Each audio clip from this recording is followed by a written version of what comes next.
Bislinglang ki alim tok endong alam padang tok endong kujang sing marga endong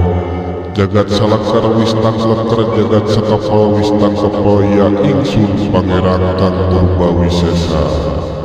Asyhadu syahadat wangi salirakan ganda wangilah cahayaning dan ilah ratuling dan ya ingsun pangeran kang wangi dewe. La ilaha illallah lalapun haciding aing rohbane sumari ingna kadut lan usus asana cahaya bumi rupana hideung roh hewani sumari ingna jajantung lan getih lan dagu asana cahaya geni rupana beureum rohane sumari ingna nyata na pikiran lan ingetan asana cahaya angin rupana koneng rohmani sumare ingna utek lan rasa lan awas asana cahaya banyu rupana bodas roh ati sumare ingna paparo anu nyata lan suci asana tetesan dan yahyu dan yahyu roh idopi sumare ingna uda anu bijil ti kudus rohil kudus numesian roh lan raga lan sakabeh alam atuh kadulur kula anu sajati anu cari di paling kulon pamuka lawang bakar malaikat aja putih kadulur kula anu sajati anu cari di paling wetan bali bakir malaikat ngapurwa kawasa kadulur kula anu sajati anu cari di paling kidua tali ari-ari kur malaikat ngauntun rasa kadulur kula anu sajati anu cari di paling kaler getih putih malaikat aja bisa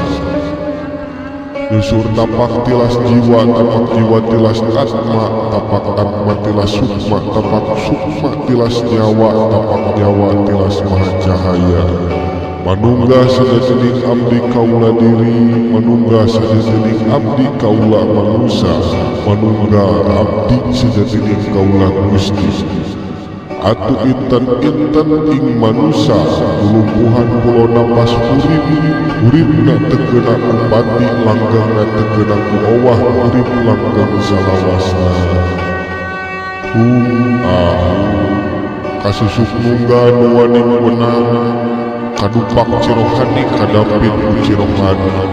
gunung buruh candrarera cihaliwung nyangirul nunyang kongkolakeun gunung hujan liliri puji taring tetangga puji salak ayahnya ibu ti hadap sang ratu tujah kalangkang ading-ding pertiwi dipunah raja pamuna datiahu getar giling angling dharma saking wetan bulan hampura anu linggih pundika ratu sampurna ratu Sunda Nusa Jawa maka nyelamkeun umat sadaya caakna cahaya pangandika pancerning jati pangucap sajati kasanghyang muga dan yahyu ing Sundarma lakoni teges mapang sinyaluri utur bumi cur maju cahayaning Gusti sembahing alam sakabeh pancena ngiring kersana suk bayu kakurungan rahayu huruf ing waruga cangkang manusia maka rancage ning hate mangka waruga ning rasa tegesna pratitis tulis dan hakmu manungga mangka waruga ning rasa tegesna pratitis tulis ingsun dan hakmu manungga manunggaling hirup urip salawasna